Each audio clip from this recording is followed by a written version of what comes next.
0. Weekend confirmed. Ignition. Liftoff. Hey there, gang. It's Jeff Cannata here, and it's time once again for your question of the week. Today's question sent in by Twitter, by a Twitter handle I am not going to be able to pronounce. Here's my attempt.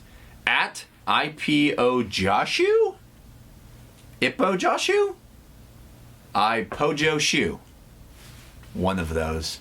Or none of those. He asks, or she asks, being in the video game industry, which kind of I am, kind of I'm not, do you find it hard to play a game you're excited about without having seen any spoilers? Ha!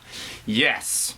I am very spoiler averse. I try to avoid them as much as possible, but it's true, doing what I do, which is covering games and going to lots of gaming conventions and trade shows and all that stuff, it's almost impossible to have a game come out and have it not be spoiled in some way for me. And that's a real shame. I love the moment of discovery. I love the moment of surprise. And I hope that there are developers and PR companies that keep that stuff in mind. But I have to admit that more times than not, I am at these, I'm at GDC, I'm at E3, and I'm seeing vertical slices of games, and they're showing big cutscenes, and they're showing moments that, to be quite honest, I'd really rather not know at that point. There's been some exceptions, and those are notable. For example, I loved the fact that last year at PAX, Bethesda brought us into a room and sat us down with Skyrim and turned on right after the beginning, so we didn't see the opening cutscene. We didn't see any of the big stuff that happens with the first dragon.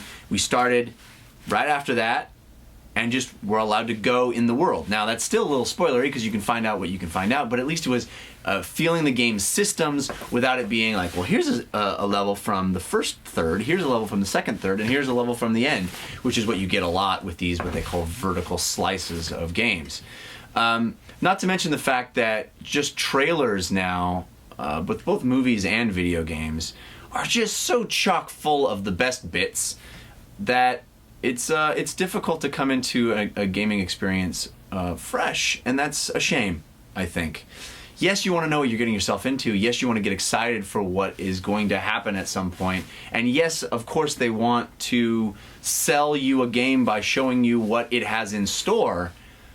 But I prefer that experience of really being surprised and excited in the playing. So it's difficult, and I do what I can, but it's kind of a futile effort most of the time. Thanks for your question, and I'll see you next week.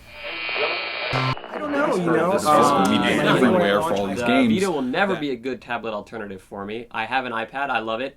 That's what I use as a tablet. It's a bigger screen, no buttons to get in the way. That being said, I'm still super excited for the Vita. I've had mine pre-ordered for a while, and I'm excited to have a dedicated gaming handheld device where I can play great games and take it with me when I'm on the road.